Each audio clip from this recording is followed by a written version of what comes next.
You're watching KLTX, Channel 15, serving the city of Lufkin.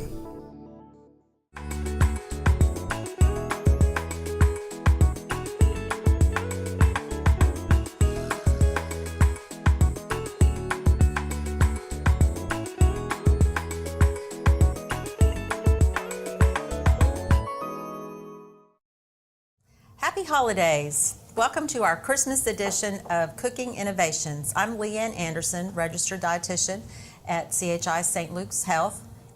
And I'm Adriana Arnold. And we're here today to do some healthy holiday baking. Baking is a great tradition that we all like to do at the holidays, but if you're trying to eat a little healthier, we have two recipes today that are going to give you a lower sugar, lower fat, lower calorie options, either to serve at home or to give as gifts. So first we're going to make some cranberry crumble bars. We got this recipe out of Diabetic Living magazine, and it's going to use cranberries, which are low sugar fruit, and almond flour and wheat flour crust to give it a little more fiber and a little more protein. So first we're going to make our cranberry mixture, adding a half a cup of sugar to 2 cups of fresh cranberries. You can find fresh cranberries in the produce section of the store this time of year. You do want to keep them refrigerated and then rinse them before you use them. Now we're using granulated sugar today, but you could also use brown sugar or even the Splenda or stevia for baking to eliminate the sugar completely. And so along with the sugar, we're going to add the some cornstarch and cinnamon. Looks like frosted cranberries. Yes. And then 2 teaspoons of almond extract, and that's going to give it some extra flavor. So these recipes, we tend to use a little more of the spices and extracts and flavorings to help add some flavor without adding as much sugar. And then the next thing we're going to add is the zest from half an orange. We actually need a whole orange zested.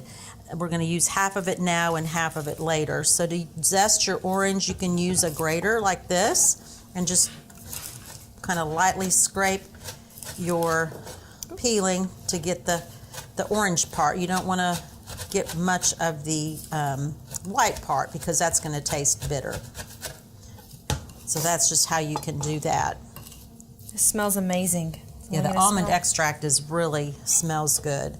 And then we're also going to add the juice of half an orange.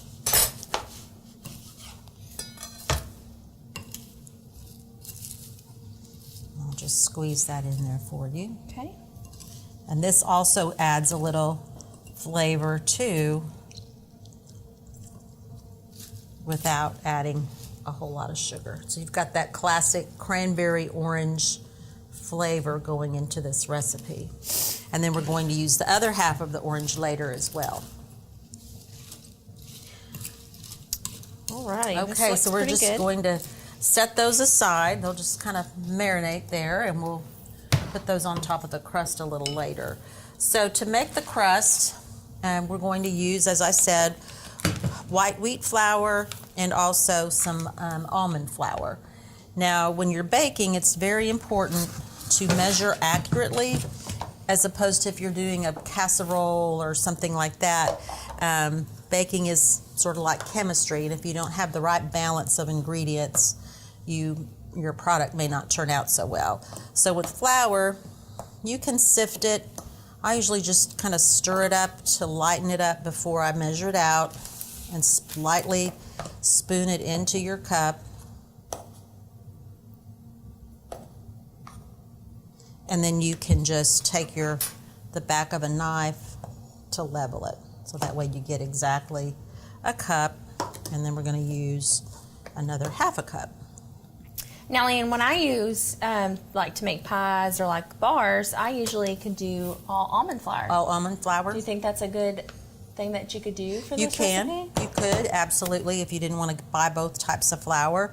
The almond flour is a little more expensive and doesn't have maybe quite as much fiber, so you do get some fiber using the flour. Okay. But you absolutely could could switch that out.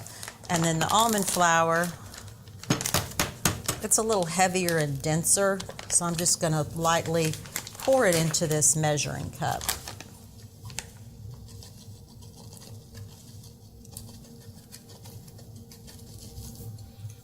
Also, we have our oven is heating to 375 degrees, so that'll be nice and hot when we put these in the oven. So there, 1.5 cups. And then we're going to take our butter,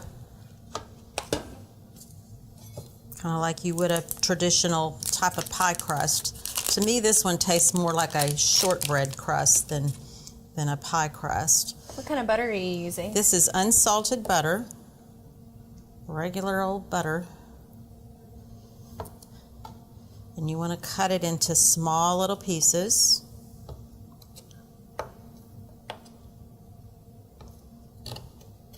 And we're going to fold this in? Yes, we're going to mash it in. You could use a pastry cutter if you have one, or if you don't, you can just use a fork. The main thing is to just work this butter, and you want it to be cold, so you don't want to let this sit out when you do this recipe, and just kind of gradually work the butter into the flour. Okay. So just kind of like that, and keep mashing.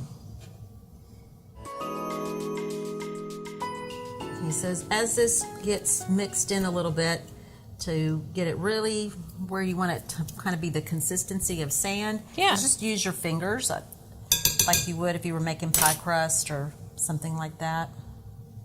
And you just want to kind of pinch those pieces of butter until they get incorporated into the flour mixture. Feels pretty good.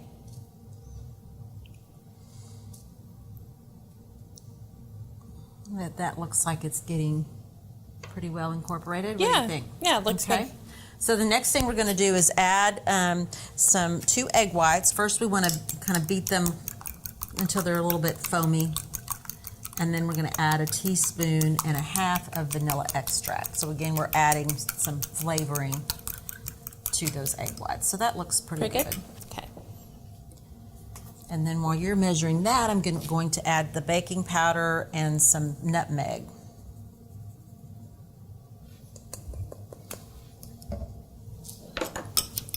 Mix that together, and then incorporate that, and then just pour those in the middle,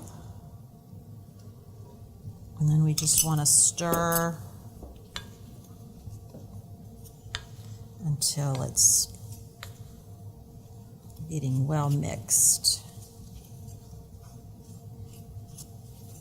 My favorite part of making crust is I like to get my hands in. Get your hands in there. Mix it all together. I think that's a good thing to do right now. Okay. So what are your favorite holiday baking recipes? Well, my ultimate favorite is apple pie. Okay. I make a really good apple pie. My husband loves it. I make a homemade crust, and I've done an almond crust, but preferably I use like a flour crust with it. And then I love making green bean casserole as just another holiday kind of dish to make. That's a very traditional recipe. So that is coming together. Pretty much have that all incorporated. So we're going to press it into this pan, and we've lined this with parchment paper. That way we can just lift it out once it's cooled and make it easier to cut into bars.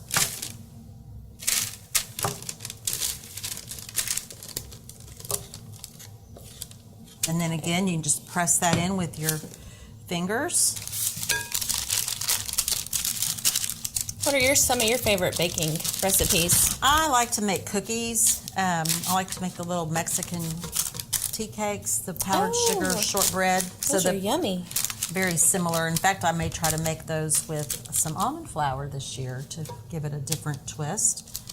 And I always like to make the layer bars, which are not low calorie, but you can, you cut those in little tiny pieces. Yeah. Like the chocolate chips and the condensed milk. Pumpkin bread, which we're going to make later, is another another traditional recipe that I like to do. How's that looking? That looks good. Okay. And then all we're going to do next is pour those cranberries on top.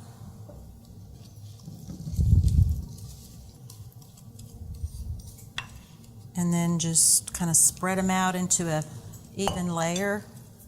You can use your fingers to do that. And try to get the liquid spread around a little bit too.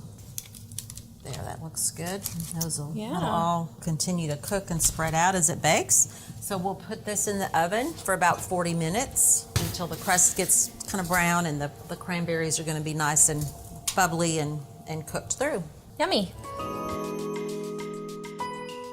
So while those cranberry bars are baking, let's make some pumpkin bread. Ooh, sounds good. Now this recipe we found in Cooking Light magazine, and it has a significantly less amount of sugar and calories. 1/12 of a loaf is about 200 calories, so you could even have a smaller piece if you were wanting to cut back a little. Okay. So what we're going to do first, one great thing to use when you're baking is this baking spray. It has flour and oil in it, and we're going to use this little 4-pan muffin or loaf pan to bake our pumpkin bread, so we can use those as little treats to give out to people. So the first step, we're going to take some oatmeal. This is quick cooking oats, about a half a cup, and we're going to add 3/4 of a cup of buttermilk. And as we said earlier, you want to try to be precise in your measurements. Preferably when you measure liquids, you want to use a liquid measuring cup because it is a little bit more accurate than if you use a regular measuring cup. And so we're just going to add that buttermilk and set that aside while we prepare the rest of the bread. You want it to sit about 15 minutes. The buttermilk helps also with the rising of the bread, kind of a leavening agent. And then the oatmeal is going to add some texture and some fiber to our recipe. So just set those aside. Next, in this bowl, we're going to use 1 cup of pumpkin puree, and that's about a half a can. And you don't want to use pumpkin pie filling, but you want to use the pumpkin puree. Okay, so half a can of pumpkin, and to that we're going to add 1/3 of a cup or half a cup of dark maple syrup. And this is pure maple syrup, not like pancake syrup. It's going to have a little richer flavor. And because we're using both this maple syrup and some dark brown sugar, they're a little bit more powerful sweeteners, so you don't have to use as much in the recipe. So there we have a half a cup of the syrup, and then a half a cup of packed dark brown sugar, and then 1/3 of a cup of canola oil,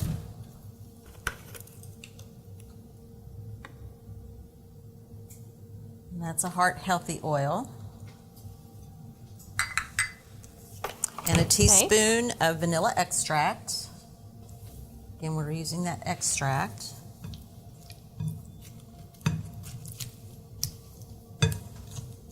Probably use that whisk over there to mix that up. Okay. And then also we're going to add 2 eggs. You get this in good whisk real quick. Now the thing with this recipe, I did the other day doubled the recipe, and it did quite well. So if you wanted to make several loaves, you can buy the little individual mini loaves, aluminum pans that you can use, and sometimes you can find those decorated for the holidays.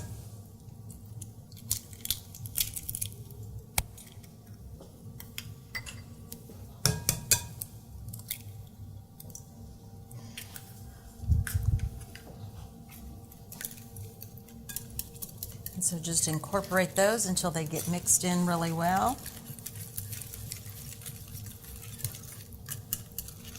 And then we're going to set that aside and mix together our flours. So when you're making a quick bread, this is typically how you would do that. You mix your liquid ingredients, and then you mix your dry ingredients together, and then we add that all to the liquid mixture. So for the dry ingredients, we have 1 1/2 cups of the white whole wheat flour, just like we used in the cranberry bars. and a tablespoon of pumpkin pie spice. So just a dry spice you can find in the store, and that's going to add a lot of flavor as well. And a teaspoon of baking powder, and a half a teaspoon of salt, and a fourth of a teaspoon of baking soda. That's also going to help make that bread rise. So just mix that together until that's incorporated. Okay. And then before we add this to the pumpkin, we're going to add the oats to the pumpkin mixture.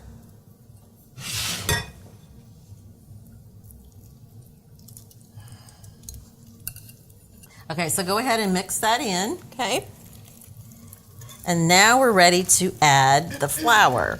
And when you mix the flour in, when you're making a bread like banana bread or zucchini bread or this pumpkin bread, you want to mix that in until it's just mixed. If you beat it too much, then your bread can be kind of tough. So just until everything's incorporated, that there's no more white flour showing, then you know it's been mixed well enough. So, Ann, what are some good baking tips when it comes to the holidays? Well, if you want to adjust any recipe, typically most recipes call for too much sugar. You know, we've talked about accurately measuring your ingredients, but when it comes to sugar, you can use less. You can, like we mentioned, using the Splenda or stevia for baking, or using applesauce. Unsweetened applesauce is a good thing to use. Pumpkin. You know, if you want a bread like a zucchini bread, those are all going to be naturally flavorful, so you don't have to use as much sugar.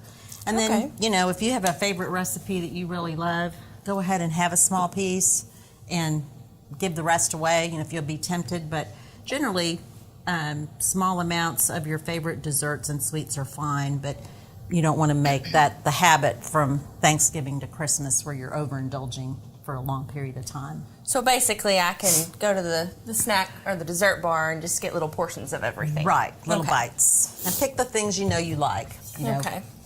So we're ready to put this in the pan. And we're just going to divide between the 4 different loaves. And you want to fill your loaf pan about 2/3 full.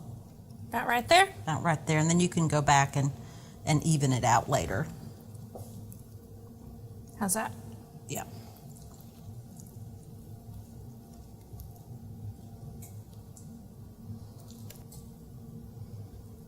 Smells yummy. You can smell that cinnamon and Get one good scrape pumpkin pie spice and the vanilla. If you wanted to, you could also add some walnuts to this recipe or pumpkin seeds. Oh, yes. Just to give it a little bit of more texture and that nutty flavor. Okay, so we'll just put these, our oven's at 350, and we're gonna bake these for about 30 minutes or so.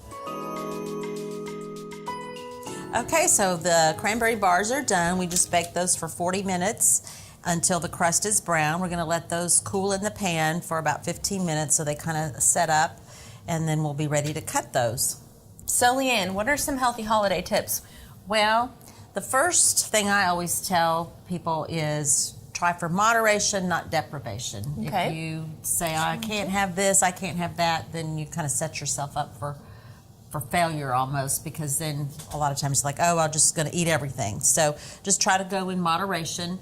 If you are concerned about your weight, probably a realistic goal is to not gain weight over the holidays or very little, not necessarily to lose weight.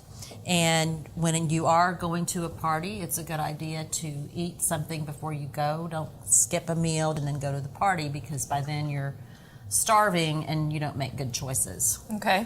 And so the other thing you can do, if it's like your Christmas dinner or buffet, try to fill your plate mostly with non-starchy veggies and some fruit, salad, that sort of thing. Eat those first. That'll kind of help you get full faster. And one meal, if you kind of get off track on one meal, that's not the end of the world. As long as you, the next day, get back on your usual plan, maybe increase your activity. It's a good idea to not weigh yourself the day after a holiday meal, because a lot of times going to retain water because of all the sodium and sugar and things in those types of foods. So wait 2 or 3 days and see if you really did gain that much weight. The other thing is to focus on your favorite foods. You know, if you have a dinner and you don't really care for broccoli cheese casserole or something like that, but you really like the sweet potatoes, skip the casserole and do the sweet potatoes. You don't have to take everything that's available, and eat a small plate at one meal and maybe save some for a later meal. It's better to divide it up into 2 smaller meals than all at one time. Okay. And then always try to be more active. If you can go outside after a big dinner and play some football, or go for a walk, go shopping. If it's the day after Christmas and you go out shopping, that'll give you some exercise too. Okay. So the divided plates, they can help you with portion size. Right. Essentially. So if you think of your plate as divided in half, and then on the other half divided again, put half of your plate with those non-starchy vegetables, and then 1/4 of the plate with your protein, and 1/4 of it with the starchy food. Okay. With maybe a little bit of dessert or fruit on the side. Okay. That sounds good. Yeah. So the holidays can be done somewhat healthy. Yes. We just don't want it to be a month-long extravaganza. Yeah. So definitely. So while these are cooling, let's make a little icing just to kind of doll these bars up a little bit. You can do this 2 ways. You can actually just sprinkle a little powdered sugar on top, but we're going to make an orange flavored icing that will complement the orange that's already in the bars. So when you make an icing or a glaze, we have about 1/2 cup of powdered sugar here. Okay. And we're just going to add some orange juice. And when you're using powdered sugar, you have to kind of be careful how much liquid you use, or you might end up with a pretty runny icing. How does that look to you? So let's see how that looks. And if you end up with too thin of a glaze, you can always add some more powdered sugar.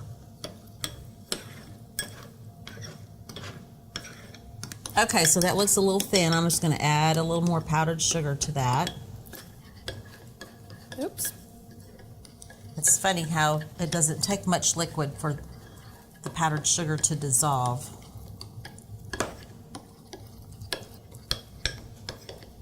And so these are cooling off, son. You can go ahead and we can just drizzle that frosting. So it's not like going to be a thick frosting where you're going to get a ton of sugar. We're just going to drizzle it on so that it looks pretty. And you can add a little bit of that orange, you know, about that much probably. It's pretty strong.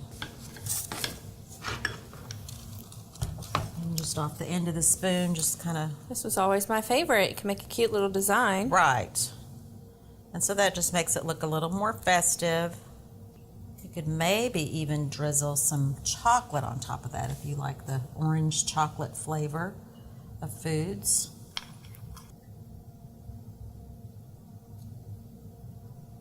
That looks good. Okay. And so this has been about 15 minutes.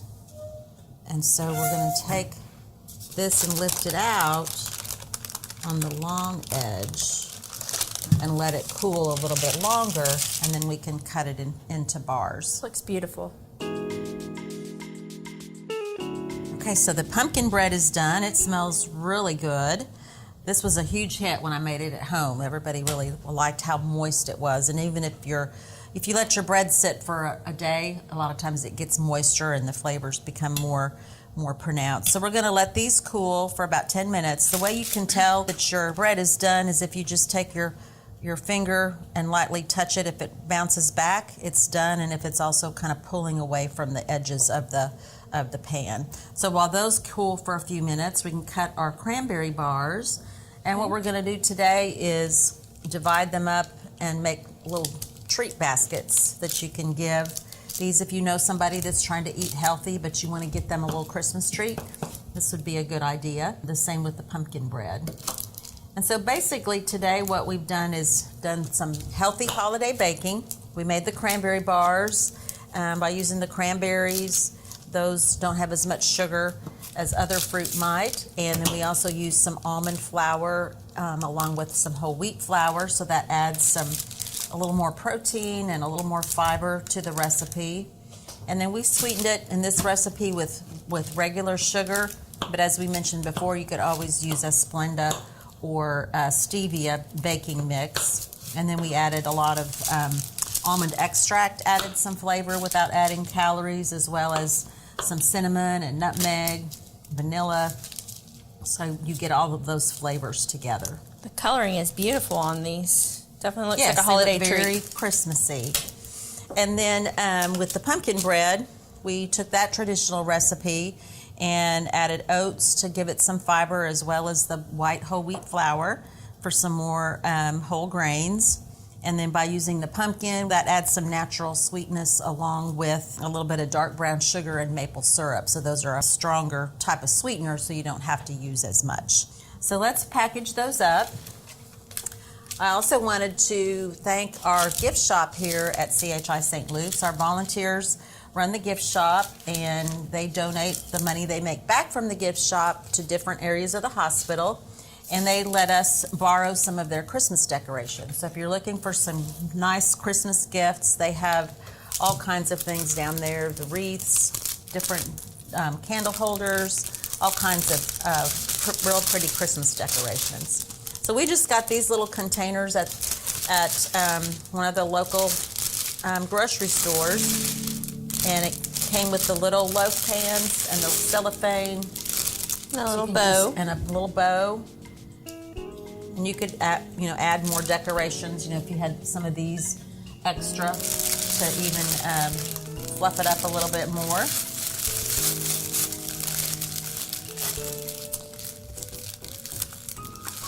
I always just cut it just a little bit.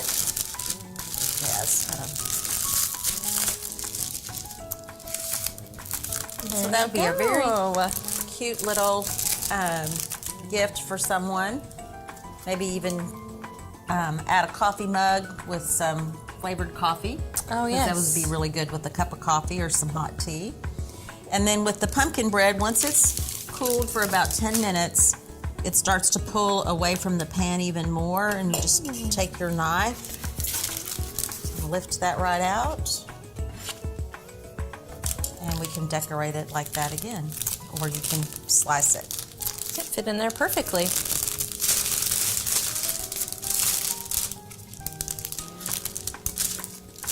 So usually you can find all kinds of little containers for baked goods, even at like the dollar store. They'll have the little bakery tins or additional types of loaf pans. So be creative and give the gift of food. You can also, what I thought is you could use a larger kind of like twine or like a ribbon, and you could put like a cookie cutter on there. Oh, that you would did be like cute. cookies. Yes, that would be cute. Well, Adriana, I hope that you have a very Merry Christmas and a Happy New Year. Well, I hope you do as well. Thank you, and thank you for your help this afternoon, and thank you all for joining us today as we change the holidays one bite at a time.